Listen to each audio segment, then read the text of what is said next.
Hello and welcome to the Champions Adjust Sports Talk Show. My name is Aaron Machbitz, and this is episode 19 of the Champions Adjust Sports Talk Show. And you guessed it, this show is sponsored by Champions Adjust, which is a sports performance brand that is centered around our mindset program, the Champions Adjust Mindset Program, where we offer classes, camps, one-on-ones. You can go to champsadjust.com for all of that as well. We do a podcast every single day. We do this sports show once a week. We have really cool apparel and merchandise, all at champsadjust.com. So let's jump into what's happening this week in sports. We will start with March Madness, which I haven't really talked about on this show outside of the South Dakota State women's basketball team who lost in the second round to UConn. Now UConn is in the championship game on the women's side against South Carolina, and I think UConn is going to win the national championship.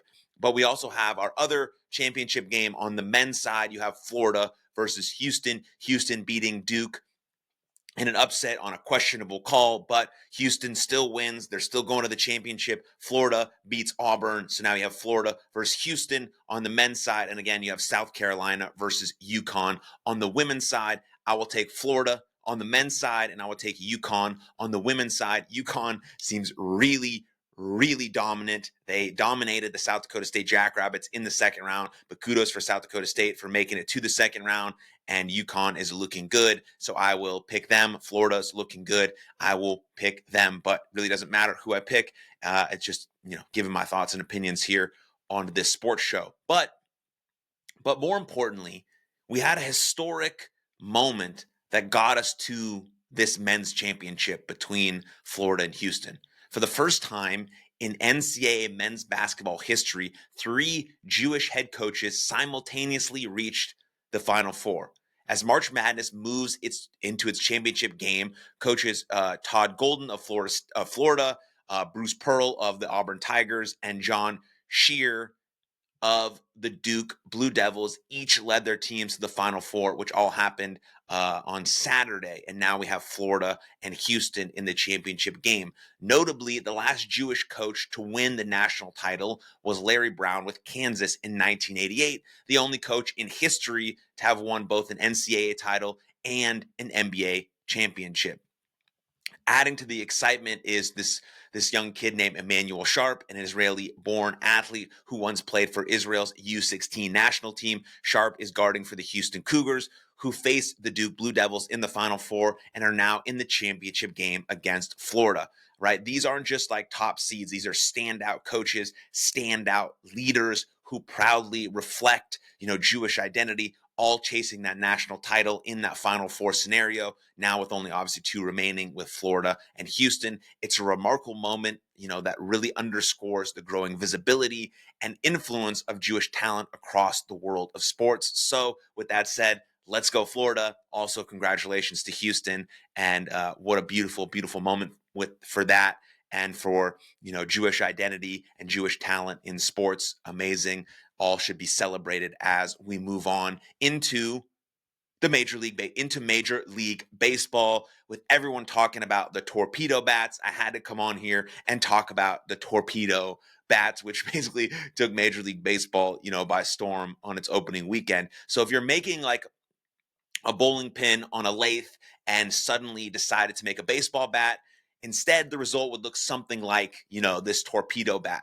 And again, that's all the talk that's been happening in Major League Baseball's new season. It's died down a little bit since opening weekend, since the Yankees, went on this sort of tear. But after some of the New York Yankees used this unusual bat sort of to launch a barrage of home runs on opening weekend, there are some scientists and professors and physicists who study baseball quickly took notes and made some observations about these Torpedo bats, right? So you have 9 home runs from the Yankees that led to the question about their new bats. Well, not every single one of their players who hit those 9 home runs were using the Torpedo bats, but the story was that every single Yankee was cheating and they were all using the Torpedo bats and it was going to ruin the game of baseball. Well, that's obviously not true. There's more things to consider when looking at this type of stuff, because the same bat design has been in existence for a century and a half. And to come up with something new is always very, very exciting. That was from a guy who's a professor of physics at the University of Illinois named Alan Nathan, who's studying these torpedo bats. Nathan and other experts say that they're fascinated that the hype is over the shape, of a hunk of wood, right? Even in baseball's rule book, they call this thing like a stick. It's just a piece of wood, it's a stick. And now there's just all this commotion about sort of the different dynamics and the design of the bat. That's why they asked engineers and physicists to start looking at the bat to see if it was like really legal, if it gave you an advantage, if it didn't give you an advantage. All these sorts of stuff are really cool to look at because there's just not a whole lot of stuff you can do, right? Like this is another guy, Lloyd Smith, who's a mechanical engineer at Washington State. He told NPR, he says he usually finds, the wood a bit boring, but he adds in this case, I was proven wrong, right? Because again, it's taken it by storm. Even engineers and physicists want to look at this weird sort of bowling pin type torpedo bat. And so the logic behind the torpedo bats seems deceptively simple. Their bulbous shape comes from analyzing how hitters tend to make contact with the ball.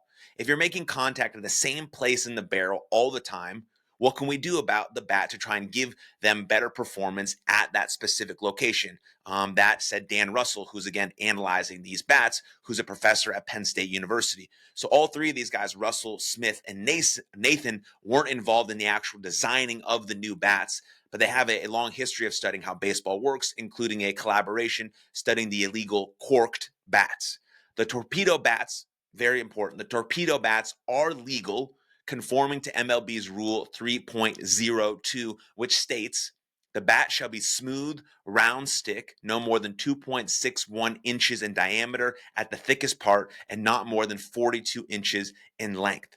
As for weight, Babe Ruth famously used bats that weighed like more than 40 ounces, but the current norm is around 31 or 32, similar to the 33 ounces wielded by the one and only Hank Aaron, right? Bat design has not changed much in more than 100 years, right? Other than the weight dropping from 40 ounces in Ruth's case to the current norm around 31, 32, or 33 ounces, depending on the player, the preference, the size, the speed, what they want to maximize for. Barry Bonds used a very light bat because he wanted to maximize for bat speed and getting his hands quickly through the zone. And so torpedo bats, the design can reduce weight, which is a crucial component as batters now face pitchers throwing harder than ever, 101, 102, 103, and they got to get those hands to the baseball. I was watching Wyatt Langford and the Texas Rangers play recently, and he turned on a 100-mile-per-hour fastball on the inside corner. You have to have a dedication and determination,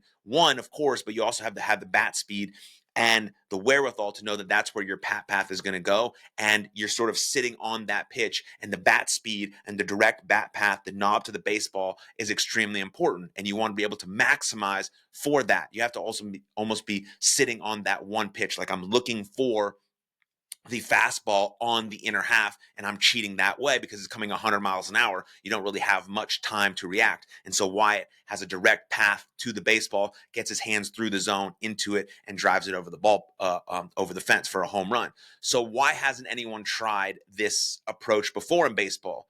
A sport famous for its obsession with metrics. Also, baseball is famous for finding ways to bend the rules and take any small advantage possible, borderline on cheating. We've seen actual cheating happen. There's been steroids in Major League Baseball, but you find any little advantage you can possibly take to start winning the game and taking those advantages. It's really what makes baseball exciting, is those small, intricate details that you're trying to steal signs, you're trying to steal.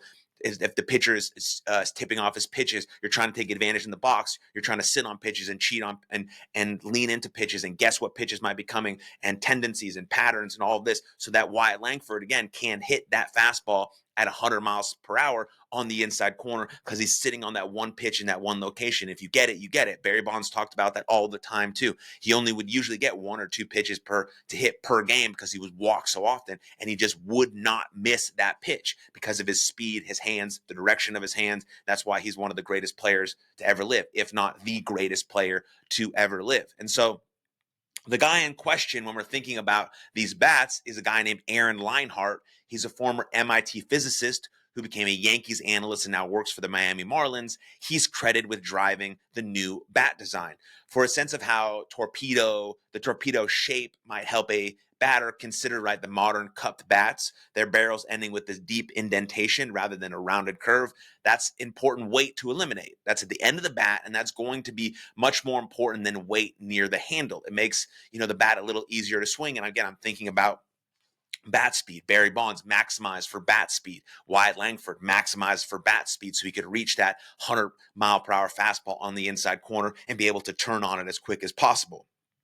You want to remove the weight where it doesn't do you any good. And now the next logical step is not only to remove weight, but move it somewhere else. So that is the next logical step. That's what we're thinking about with these torpedo bats. So to take that next step, the torpedo designers broke what Smith calls an unwritten rule. For decades, a batter's diameter basically increased from the handle to the barrel, never decreasing until rounding off at the end.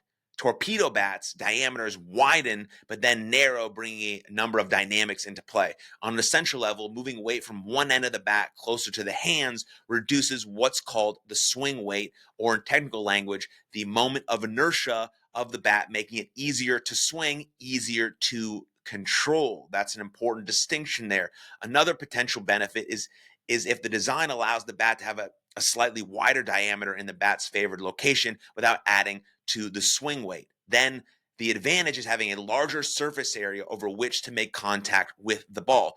But the torpedo design doesn't necessarily translate to more power at the plate. Also an important thing to know, as everyone thinks they're cheating, and that's the reason why everyone's hitting home runs. Not even majority of players are using this bat. Not even the majority of players on the New York Yankees are using this bat.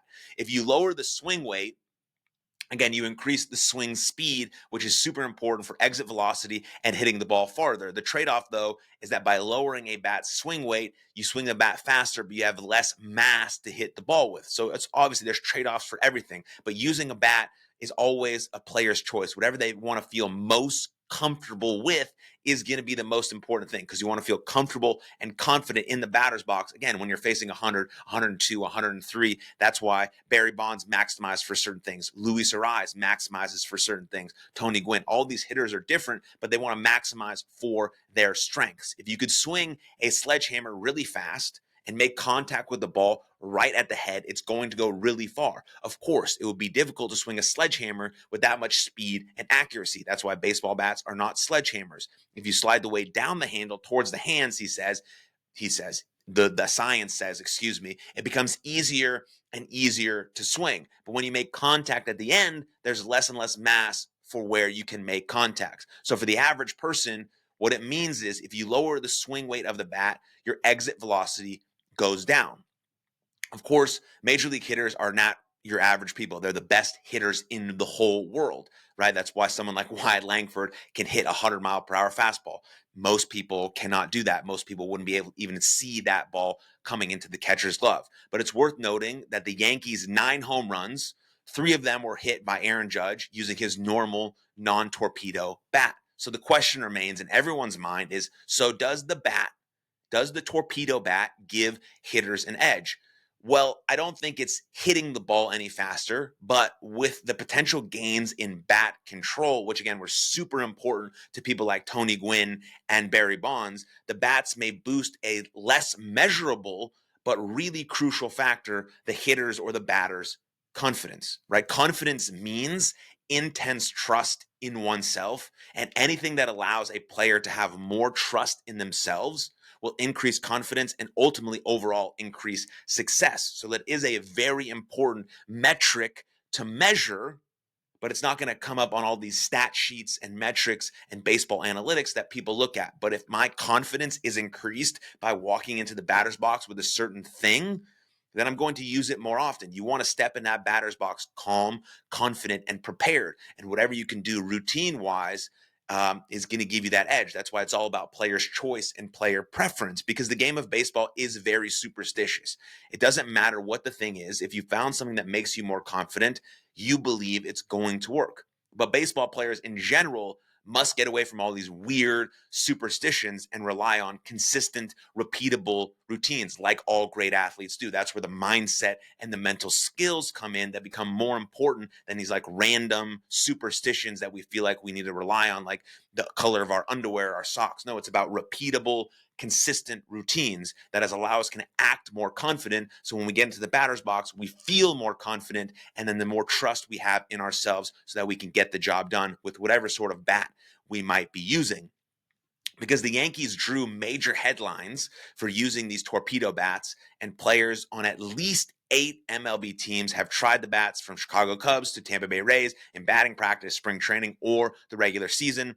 Several of baseball's 41 approved bat suppliers are making versions of them, from Louisville Slugger to Victus to Chandler and Authentic. But MLB Commissioner Rob Manfred left little room for interpretation when it came to the torpedo bats that have provided an early subplot in the 2025 season. He said they're absolutely good for baseball. That's what he said to New York Times.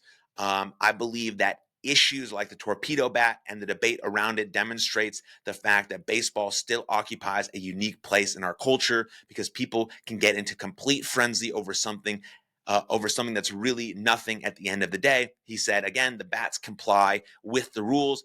Players have actually been moving the sweet spot around in bats for years, but it just demonstrates that something about the game is more important than it's captured by television ratings or revenue or any of those things when you have the discussion and the debates about it.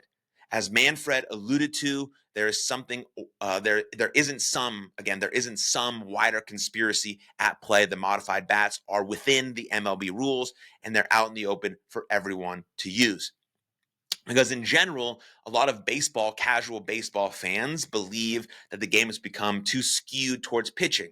Pitchers are filthier than ever on the mound, and so if torpedo bats or whatever players choose to use within the rules of the game help hitters even the scales a bit more, then it can help even improve baseball as an overall product. Because again, casual baseball fans want to see home runs. They want to see the long ball. They want to see all these sorts of things happen. They want to see something exciting. Yes, a very true, passionate baseball fan loves to see a 1-0 game. That's just a nice baseball game.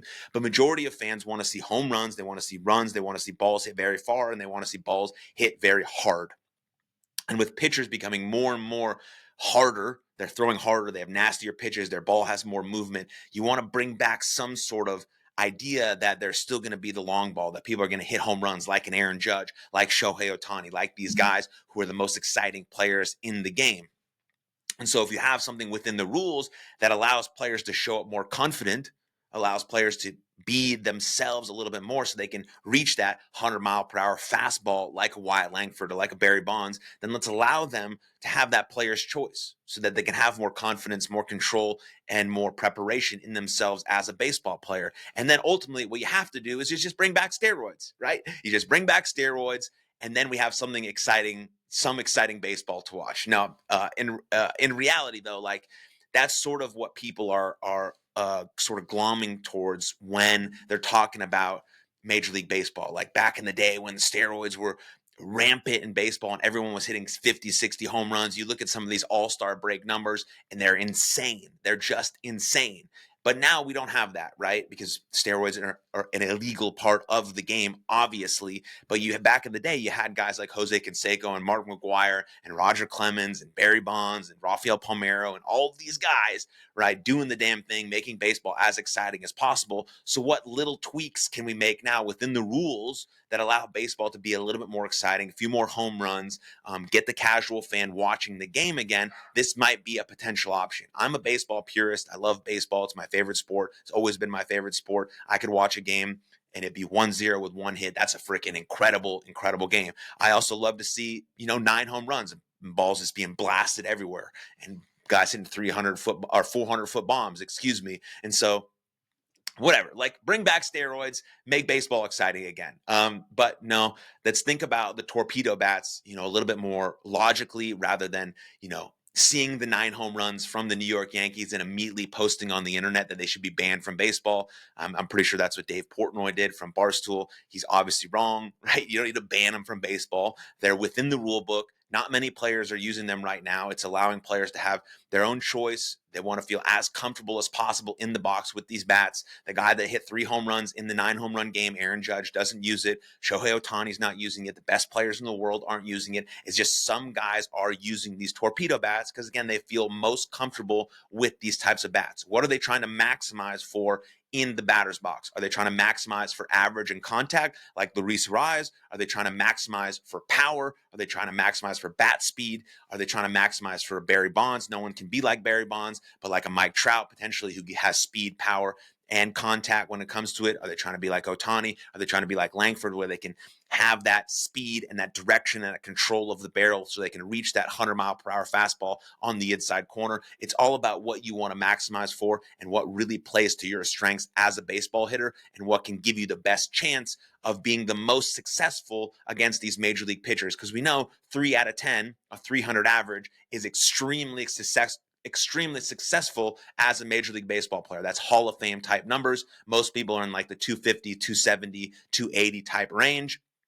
If you're really good, you're in the 300 range if you're really, really good. And so what can we do to sort of maximize that, to give the fans some excitement when they come to a game that they know they probably might see a home run, which, a casual, sometimes watcher of baseball wants to see. So I think this is an interesting discussion, especially the discussion surrounding what can we do to get more fans to watch baseball, which is something I deeply care about and why I do this show and talk about these things. But it's a good part of the discussion. We have to think logically and open-minded about these things, and we can't get too stuck in our ways about being a purist of baseball, which I tend to do, get in my own way about it and get sort of nuts about changing the rules and all of these tweaks and changes. But if we want more people to watch and love and enjoy baseball, these are some of the things that we might need to apply to the game. So what are your thoughts on the torpedo bats and steroids in Major League Baseball? I'd love to know your thoughts. So comment below. Let me know what you think. Send me a message, all that good stuff. But that's all I have for you this week on the Champions Adjust Sports Show. Again, head over to champsadjust.com for all things Champions Adjust. And I'll see you guys next time. Lots of love. Cheers.